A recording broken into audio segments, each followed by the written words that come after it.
my dad figure. When you asked me for our work, I was thinking about him. And I said, yes, I get to bring something in church. Something that give them something. Just give it to the church where they're working at. To contribute to the mission.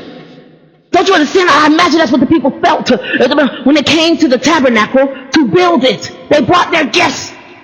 They brought what they had. They did not have anything. They had the clothes on their back, and they had the tithe that the people paid them. God said, you are priests and royal priesthood. Whether you realize it or not, the people of Egypt, those slaves, paid them tithes. You think about, here's the thing, we were in slavery because you enslaved us, right? But we are the God of freedom. Free and free indeedly, joy unspeakably, full of glory, life and life more abundantly. He is free. As long as I got that God, even though I am maybe in slavery, building a brick, I will always have a song in my heart. This is the day. This is the day. I may be in slavery. You may be Egyptians, I may be in slavery, but check this out. Once they left, those people that enslaved them paid them.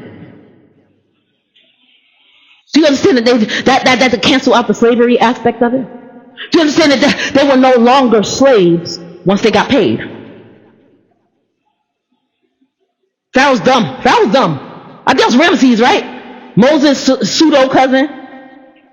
Pharaoh was dumb. Why was Pharaoh dumb? Because if you really wanted to take their freedom away, you would have taken the articles that the people gave them back. Chasing them and bringing them back. Chasing them and killing them. Because you've already tasted freedom. So chasing them and bringing them back. Chasing them and killing them will not help you. Because once I taste freedom, I am free. That's it. You cannot enslave me. My mind has already been set free. Once I am free, I am free. I may get bound up in something else, but I'm not going to get bound up in that again. It won't be the same exact thing. Because I have been freed. The problem was, he thought, let me chase them, because if I chase them, I will bring them back. I made a mistake. Who's going to make the bricks? Who's going to make the bricks, Pharaoh? Well, I don't know. Well, we need somebody to make the mixture for the bricks, too. So go do that. I don't know. What? Oh, the Israelites did that. We had lights in our life. Matthew 5:16, we had lights in our life and we did not realize it because the Israelites were there and we did not pay homage to them while they were here. We did not pay them for what they were doing. So the Israelites, the light that we had before has now gone, and now all we have is darkness.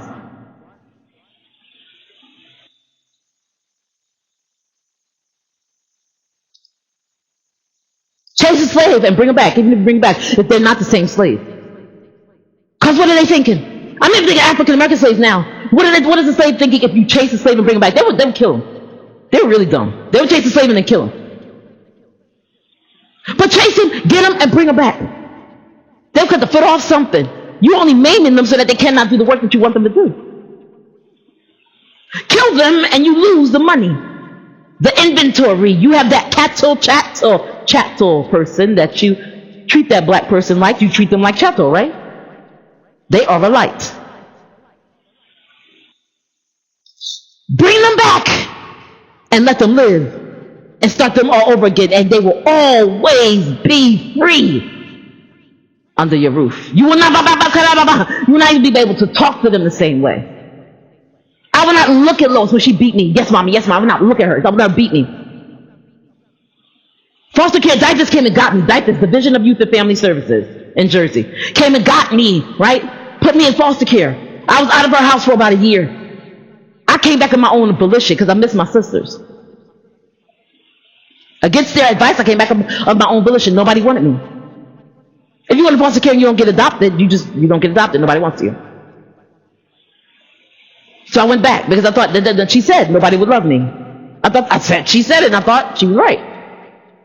But this time, the whole time Samantha Tasha could curse her out. She wouldn't hit them. She didn't say anything to them. They weren't abused.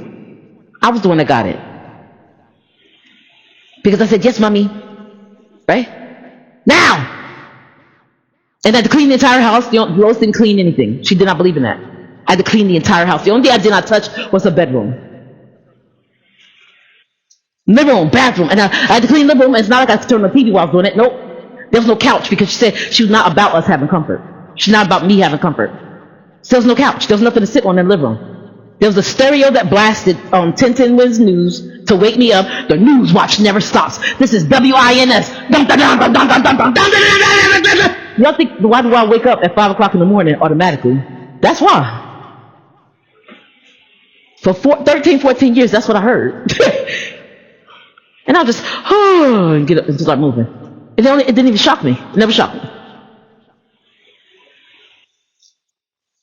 When I went back, she had a lot of things happened, and she ended up having my little brother, right? And she tried to force me to get up after working and take care of him, and just I tried my best to do everything.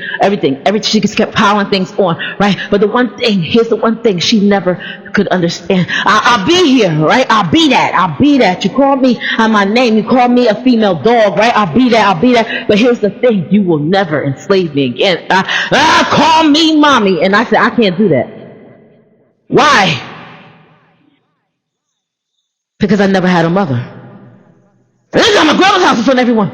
I was being honest.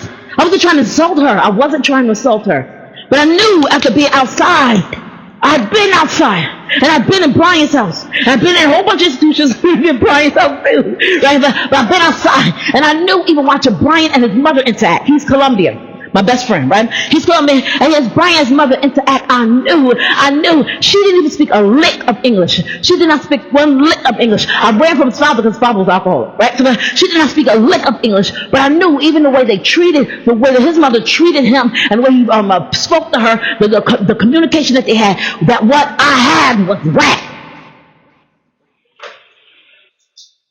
She asked him something, right? She was making prompter notes, right? And she asked him, so I love me some prompter notes, oh my Lord. She asked him something, and he's responded in Spanish, but I could tell by her tone, she was asking him. She was standing in front of the sink, and he responded to her, and I said, oh my Lord, and I put both my elbows up over my head. And she just turned around and looked at me with her eyes big. And he turned around, he said, Jamie, what are you doing? I said, she's going to kill you. He said, why? I said, because I heard no. I heard you say no. You're not allowed to say no, ever. We were not allowed to say no to those. I wasn't, ever. You don't say the word no. You don't say what. You don't ask questions. What, who, what, when, where, why. Don't ever go ahead and say how. Because I'm telling you to do something, you want to say how to do it? No. I'll kill you for that. I was free. Acting like a slave in Brian's house. Brian's house was the house of freedom. His mother, he said the reason why they took me because they could not talk to me, and I was in a corner rocking back and forth hugging my knees. Now here's the thing, right?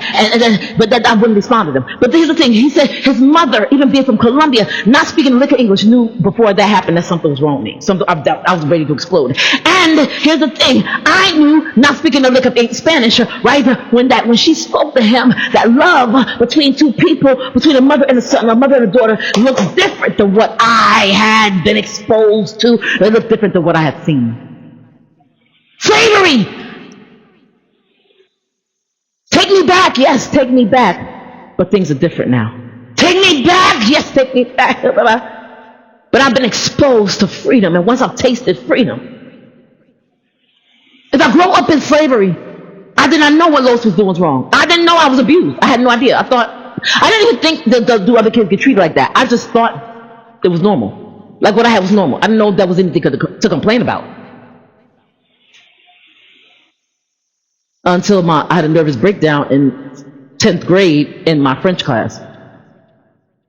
I was screaming, and I just would not stop screaming.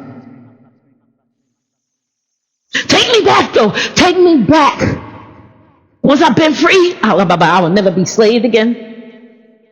It says, be not entangled again in the yoke of bondage. Oh, God. In this instance, what is the yoke of bondage?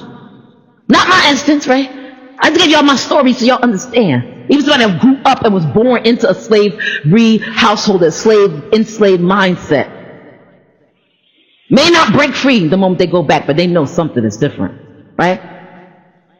So Pharaoh is chasing you into the Red Sea. And then Moses puts his rod over it, right? And he holds his rod up at Aaron and her, right? I said her. Who was her? Was the girl there? Just say Miriam. Was it Miriam? Because there was two brothers and a sister. You say Miriam. You gotta say her. No, Jamie. H-U-R her. Aaron and her was holding his arms up. When he got tired, they had to hold his arm up. When they fight battles, when he got tired, they had to hold his arm up, right? Because none of the slaves knew to stop and pray. None of the slaves would stop and pray like Moses prayed. None of the slaves would stop and pray in any situation, right? Because they had just come out of slavery. So they knew leeks and onions. They knew their minds were leaking and their life smelled like onions, but they didn't know to pray. 400 years after Joseph, right? That's why Joseph said, when you go, take my bones up out of here. Because Joseph knew he started it. He brought his family into Goshen. He brought his family into it. These are nothing but the descendants of the tribes of Israel, Joseph's brothers, along with Ephraim and Manasseh. Joseph started this. That's why Joseph said before he died, he said, I don't care what happens, make sure you don't leave my bones up in here. Take my bones out of here. If this was an okay place, why wouldn't you be okay with your family's bones being here? And your bones being here? Why wouldn't you be okay with your bones being here, Joseph? If it was an okay place, you knew.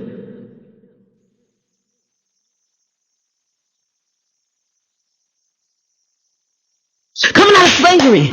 They're running, right? They're running out of slavery right here. I got the stuff, right? I got clothes on my back and I got some gold and stuff, right? This is what I told you guys. That gold is valuable over here. Over there, they value water. Because they got gold, they got stuff, they got something. And when Pharaoh went chasing after him, them, what did he grab? Or what did he try to grab? He tried to grab them. He wasn't thinking about the stuff that they were carrying. They were paid tithes by the Egyptians, and they still did not ask for it in that manner, in the manner where, please give it to us, we're begging you get to give us reparations for what we have done for you. It wasn't like that, right? It was given to them. It was tied to them without question. These things were given to them, right? Now here's the thing. Selah.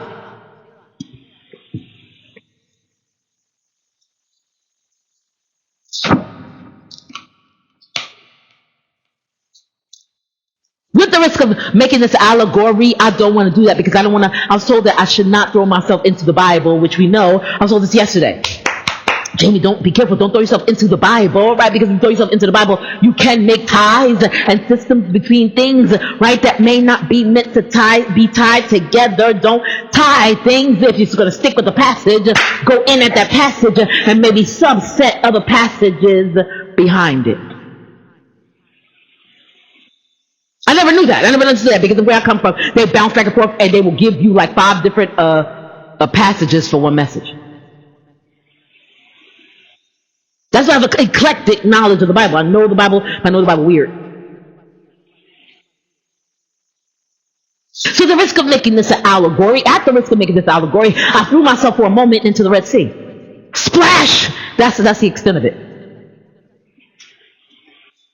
I didn't say I throw myself to the Red Sea with the Israelites. I said I throw myself into the Red Sea. Just throw myself in. Splash! Right? Pull, breathe, kick, glide. Pull, breathe, kick, glide. That's my breaststroke. They weren't doing that though. They were. I imagine a couple of them were about to have a stroke, because all they saw was Pharaoh, and the rider. Who's the rider? It talks about Pharaoh and the rider riding towards them, right? When Deborah makes her song, this is all right. I'm telling you, I just remember the Bible in weird ways, right? I don't pay attention to certain scriptures, but when I need them, they just come back to me. The scriptures that I just read or pass over, they just come back to me, right? So Pharaoh and the rider. Who's the rider?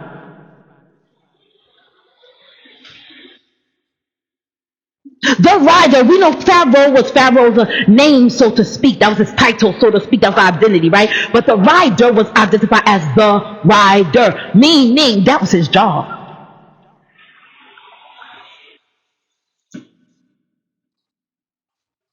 Who's I talking to? David, Nick's brother, Nick Frederickson's brother. I talked to David on Saturday, right? I said, y'all see Samuel, right?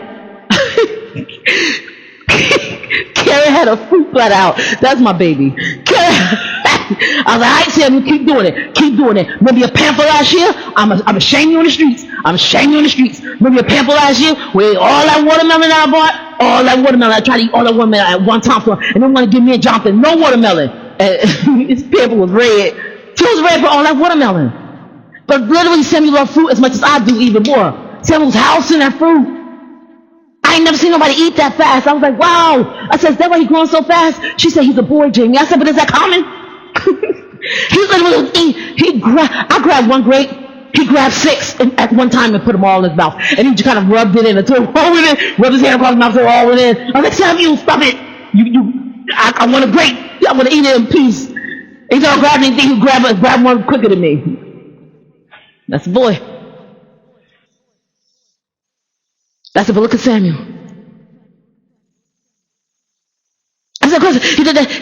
He identifies as a Fredrickson, Stephen and Christina's baby boy, right? That's I promise you at night. I said this before. I said Sam has a full-time job, and then Jonathan said like baby boss. I said yes, Sam got a full-time job. He got a suitcase. He got a briefcase. I bet you he go to the airport. He work at the airport. He got a full-time job. Overnight, didn't come before anybody realized it, and he get in bed because he know the alarm gonna go off at 8 o'clock. She really gets up at 8 o'clock. He know. I was like, he know he got a job. If your son had a job. Because that's Stephen and Christina's son. If your son had a job, like for me, I look at the situation. I say, I don't know. I'm just here for the food.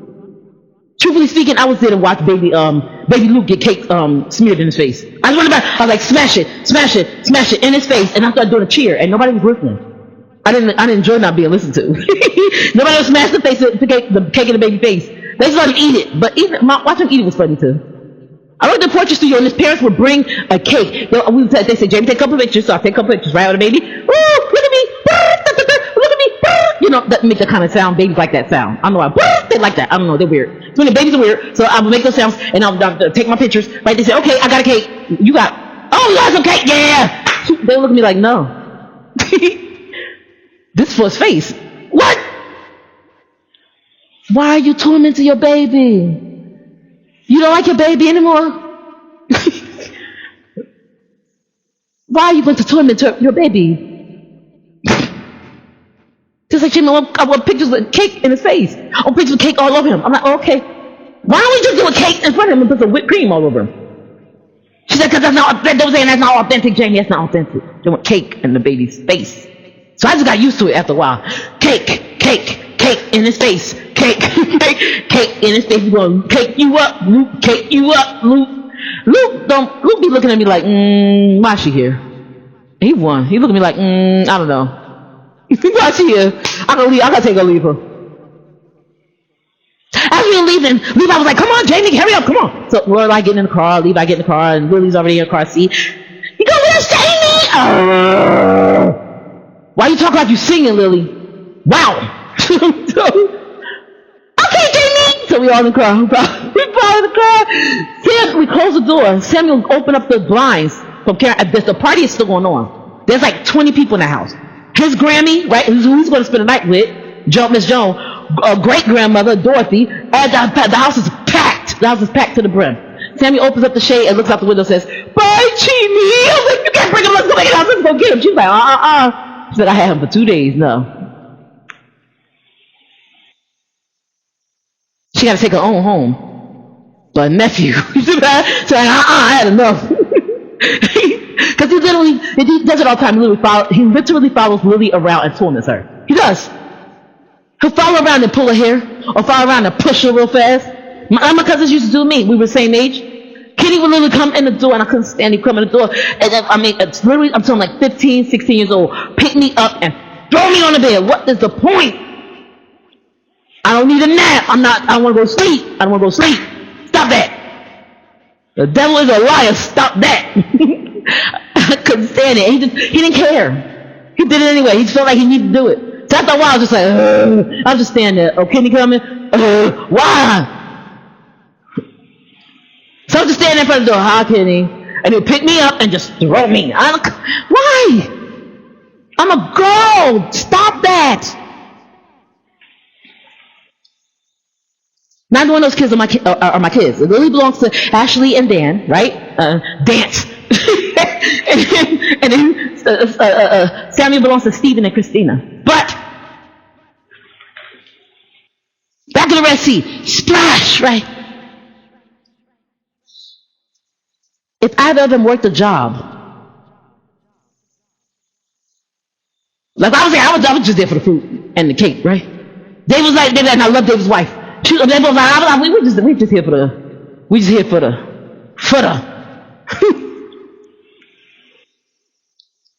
splash. If either of those kids, Samuel or Lily, ended up with a job as an adult, ended up with a job, right, where they were forced to do something that they may disagree with. I'm the writer. I'm not the Pharaoh. I'm just here to be the rider. I'm the ride along. Call me ride along Cassidy. Didn't people back in the Western stuff like that? They had what you call sidekicks, right? Remember Robin, Batman and Robin. Robin was just there for the tights. He was there for a pretty red outfit. Batman did the work. Batman had the Batmobile. Remember Thundercat? Thundercat. Oh, right here, you got the Thundercat, the main Thundercat with the sword, right? The sword over the eye, right? Remember that? I love that because I think it's biblically based. The sword over the eye gives you sight behind sight. Don't play with me. Christina did not like us watching it at the house because she thought it was too scary for kids. I like this Bible. You let them watch Is Love the Blonde? This Bible. She's like, Jimmy, do they take out a Bible? Then no. It's biblically based. The sword. Ephesians 6, right? The sword gives you sight beyond sight. Sword. Let's say even a Thundercat, right? Thundercat. Oh, now he could have picked a different word. Thundercat. Chicken. Because I don't like, that word. Oh, you could pick a different word, and I don't even want to say it. It hurts my feelings a little bit. Anyway, I thought about Gomer. I did. That's where my mind goes. So anyway, you got that Thundercat, right? But remember Snarf?